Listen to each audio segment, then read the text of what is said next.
Hi there, I'm JB Portello. Welcome to In the Know. This program is to help you be aware and informed of projects and events going on in our area. Each month, we're going to post the program on the POA's Facebook page and make it available on community television. Want to be in the know? Then stay tuned. Hello there. Welcome to In the Know. I'm JB Portello, and my guest, as usual, is Tom Judson. Hi, Tom. How are you? I am awesome. Did you have a great 4th of July? I sure did. Yeah, Sure so did we. We're going to talk a little bit about how great it was here. Yeah, the fireworks were beautiful. Weren't they? Every year they come up with some new fireworks. It's really cool. Yeah. Okay, so let's talk about the last board meeting on the 27th.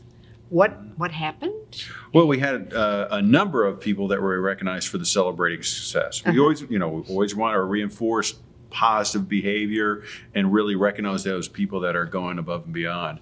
So we had a little bit of a different one this time. We had a volunteer. We recognized Dave Murphy, who volunteers at Tanyard Creek. We unfortunately had some graffiti, and he saw it. And before he could even send it up the flagpole, he already took care of it, painted it, got rid of it. And the quicker you get rid of that stuff, the better off you are. So it was the first time we've ever recognized a volunteer. Normally is for employees, but this was a great exception. Oh, that's beautiful. Yeah, we need to hear more of that. Absolutely. We really do. The next one is Jonah Butler, who works at BV Bar and Grill, and that was just for overall outstanding customer service. He's a hard worker. He jumps in. Anything he asks him to do, he just gets it done. But he's been a great member of our team. Okay. And then kind of similar situation, Scott Garrison and Mike Johnson. They work for our maintenance and construction team. They specialize in HVAC repair, and they took care of some problems in after hours. It really saved the day, especially when it's hot out like this and the AC goes down. So that's important. Yes. And the last one, which was absolutely fantastic, Jessica Anson and Madison Summit at the Kingsdale Pool Complex. There was a critical issue with a young lady. They were able to take care of it, called 911, and the young lady is okay. So their training kicked in. They did all the right stuff. We're very proud of them. Yes, absolutely. Good stuff. Yeah. Okay. I also understand that the board voted to keep Brittany open. Correct. So Brittany's going to remain open. We appreciate everybody coming out, giving us their feedback at both at the meeting that we held, and also a lot of people sent in information via email, and some people even sent in petitions. The board wanted community input. Yes. And we got it. You did. So that's fantastic. But I encourage everybody to continue to play golf out there. The problem isn't 100% gone away. Right. The number of rounds played at that course are still trending downward. We need more people to play over there. And this can't be just a 1 or 2 month situation. Right. They got to play golf there, and we got to remember this 6 months from now. So part of what the board approved is they're asking the golf committee to create a subcommittee. So a lot of people gave us great ideas on different things we could try, and this subcommittee will lead the charge in making sure that 6 months from now we haven't forgotten about, hey, did we try this? Did we try this? Or did we just have one meeting and forget about it? Right. And then the problem remains. Now that subcommittee, that's made up of members of the golf committee. And so they'll work with management, they'll work with the board liaison to continue to shepherd through those ideas for the next foreseeable future. Great. Yeah, it came out really well. We wanted, the golf committee, the board, they wanted community input. They got it. They did. Absolutely, they did. Well, there was quite a bit of celebrating going on around here around the 4th. You had a beautiful event at Lake Point. Talk to me. Well, we had, it was our highest attendance ever it was on July 3rd. Yes. And we had 312 attendees. Wow. Yeah. So I think it was about 50 more than last year. So doing very well. Received some comments about how, where else can you go see beautiful fireworks close to a bar and in the air conditioning? Exactly. Can't do any better than that. Exactly. So it was a great environment. Plus, all the kids were playing on the lawn in the back. It was very fun, and it's just it's $1 million view. It totally is. And I have to say, the music was outstanding. And in fact, a lot of people actually cried a little bit because the musician actually played the Star Spangled Banner on his guitar, and people from the lake heard it.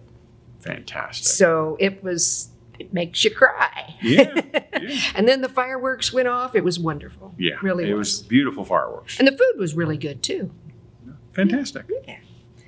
Okay. I go to all those things. I enjoy it very much. Well, something that I noticed lately is going on, it's kind of exciting, is lot sales near the trails. Correct. Tell me about that. What's happening? Okay. So what our team did was they looked at the remaining lots that we have. So we're way down. It's a couple of years ago we had 700 lots. Now we have well under 200. So what they did was they looked at the lots. Now these are all buildable lots, so you could build a home on them. Mm-hmm. Although only perk test can determine if it's truly buildable. But ones that are close to the trail. Either right on top of the trail or really near to the trail. And so we packaged those together. We put them on a website. We had a picture of the lot, and then right below that, a picture of how close the trail is to that lot. So, we really tried to make it as easy as possible. And in a little over 24 hours, we sold 45 lots, brought in $61,000. And those individuals, once the title transfers, will be paying assessments here on out. So we're very, very pleased. This combined with the flash sale that we did a couple months ago, we now have, 400 or 500 additional lots that going forward in next year will be paying assessments.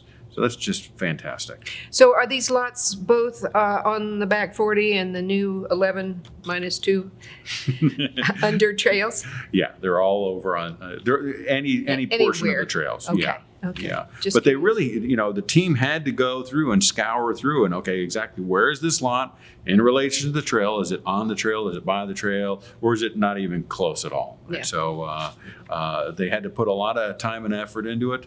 But they're kind of piggybacking the success of the flash sale. Yes, Yeah. absolutely. I think that's great. I thought we sold all the lots, but obviously we didn't.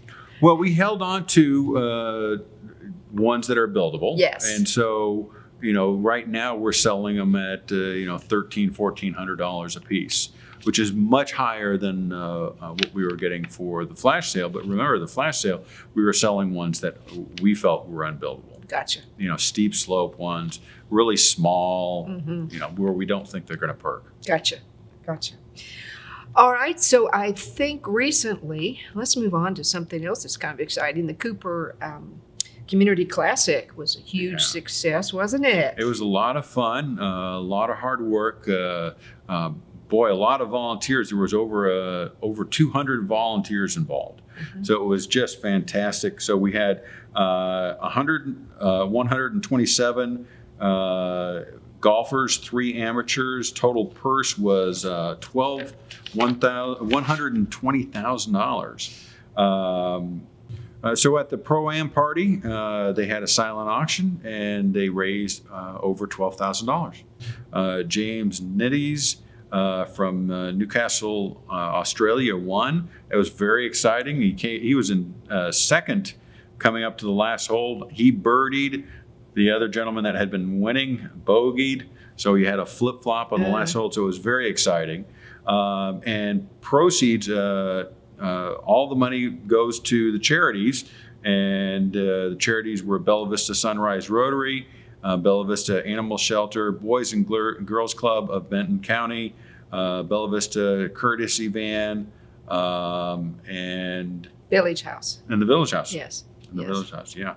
So, and they all got checks, and it was... and they're all still smiling. They should be. They should be. Exactly. But it was a lot of great work. This is completely a volunteer effort. Staff helps a little bit, but the volunteers really made it.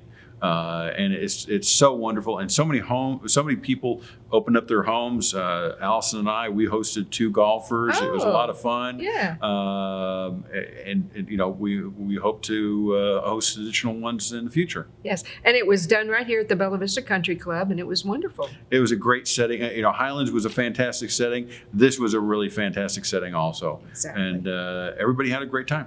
Yes. All right, so let's talk about. Wait a minute, there's no fire. There's no fire. So That's good. what's the latest and greatest? So it's Tuesday, so I've been told that they should be wrapped up at the site either today or tomorrow. I went by the site earlier today, and they look like it's probably going to be tomorrow. And they should be done with phase 1. Mm-hmm. So the site will be, you know, ready, stable. And then we have 60 days to submit plans for phase 2. And we'll see what happens at that point as to what additional work needs to be done. But looks like the bulk of the work is completed. So I'm very pleased. I mean, you know, you think back when we had, when you and I met May 3rd, Yeah. May 4th, May 5th, whenever we met. I mean, we've come a long way We certainly in a have. short amount of time. Very stressful time frame, but we were successful in getting the fire out, getting all the material taken care of, and the site taken care of, so it doesn't wash away. Exactly, and I'm still impressed by the professionalism of the people you hired to do that. They knew their stuff. They knew their stuff. Yeah, you hire the right people, and they got the job done. Yeah, So I'm very, very pleased. good.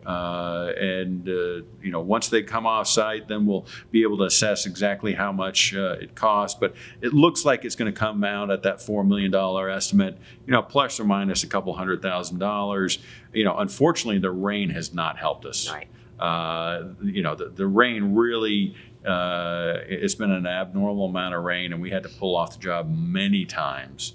And so I wouldn't be surprised if the rain costs us quite a bit.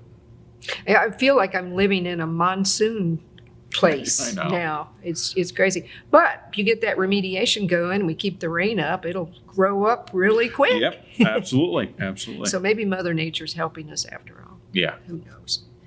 Okay, so what about rumors? What have you been hearing?